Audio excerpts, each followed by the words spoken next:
Sisi lain seri 24. Shalom, salam sejahtera bagi kita semua.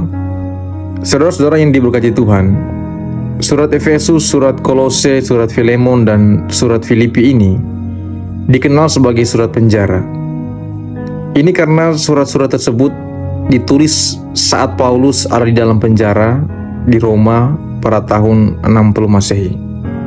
Saudara, justru dalam situasi yang sulit ini, dalam penderitaannya ketika dia dipenjarakan, Paulus menulis surat yang mendorong jemaat untuk tetap bersukacita. Normalnya kan orang biasanya mendorong orang lain agar bisa senyum, bisa happy, ceria, karena orang itu juga dalam keadaan yang sama, dalam keadaan yang senang juga, dalam keadaan yang lagi good mood, lagi happy juga.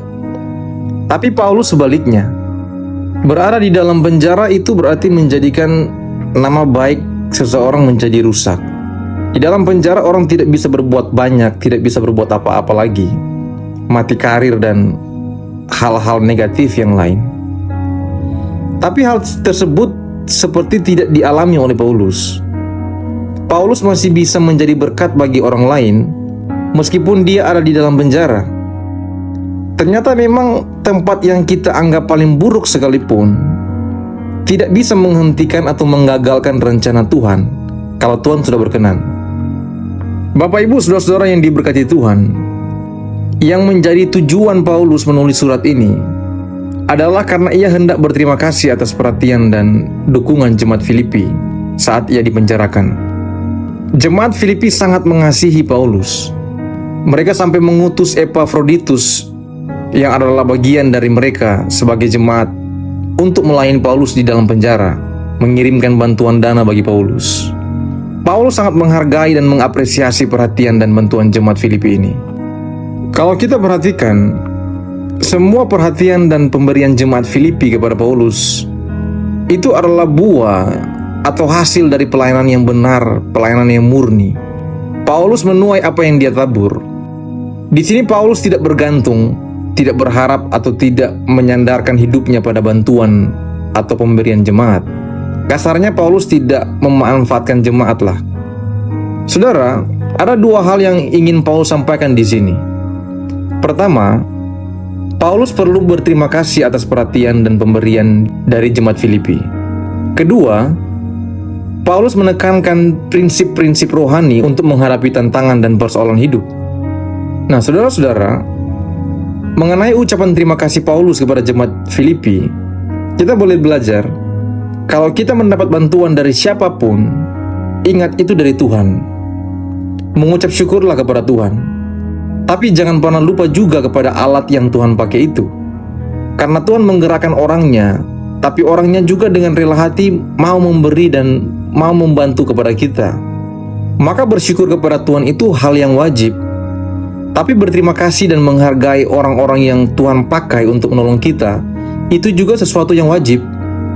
Jangan pernah lupa kebaikan orang kepada kita, dan jangan pernah memanfaatkan kebaikan orang. Tetaplah memberi tanpa mengingat dan menerima tanpa melupakan. Yang kedua, ada prinsip-prinsip rohani yang Paulus ingatkan untuk menjalani hidup, menghadapi persoalan-persoalan hidup. Baik persoalan yang datang sebagai ujian, atau persoalan yang datang karena ulah kita sendiri, karena kesalahan atau kebodohan kita sendiri. Kita harus tahu bahwa betul ada persoalan atau pergumulan yang datang sebagai cobaan atau ujian kepada kita. Tapi juga ada persoalan yang kita alami yang bukan berasal dari Tuhan atau atas izin Tuhan. Tapi karena kita sendirilah yang salah. Entah salah bicara, salah ngomong, salah bersikap, salah ambil keputusan, salah memilih di hari-hari kemarin, yang akhirnya itu kita alami hari ini. Jadi murni karena kesalahan kita. Yang terjadi hari ini itu adalah akumulasi dari apa yang kita lakukan di hari-hari yang kemarin. Dan Bapak Ibu, terutama yang Paulus ingatkan adalah hal mencukupkan diri. Paulus telah melalui keadaan yang baik dan buruk dalam hidupnya.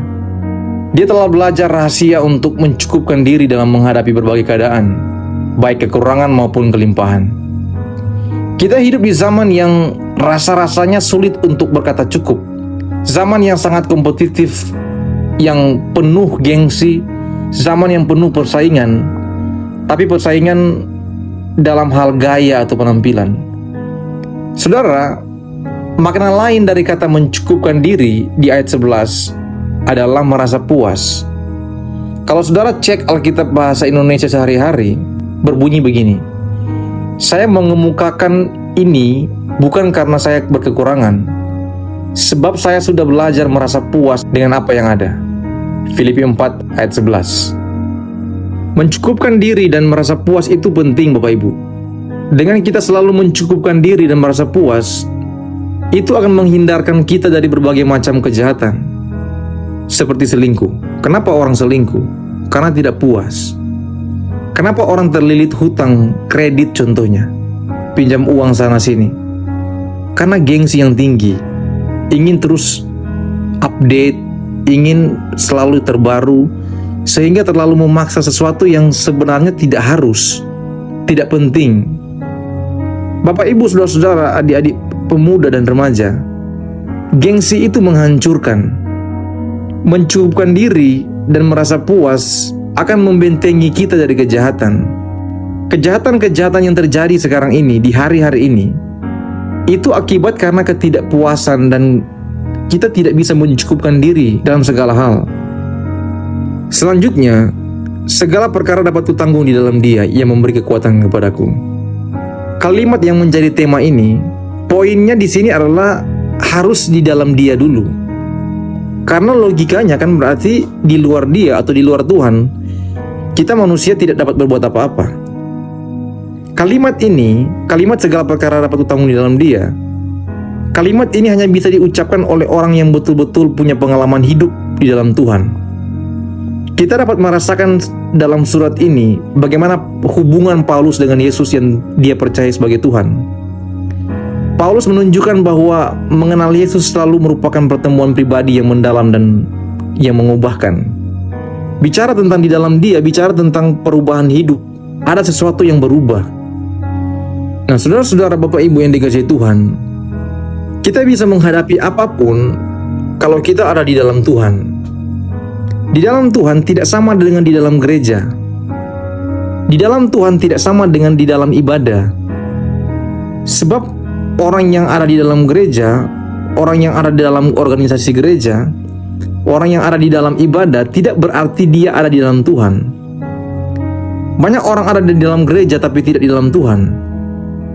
Keadaan-keadaan hari ini, fakta-fakta hari-hari ini menunjukkan pembuat-pembuat kejahatan di luar sana, tindakan-tindakan yang tidak bermoral, seringkali datangnya dari mereka yang ada di dalam gereja.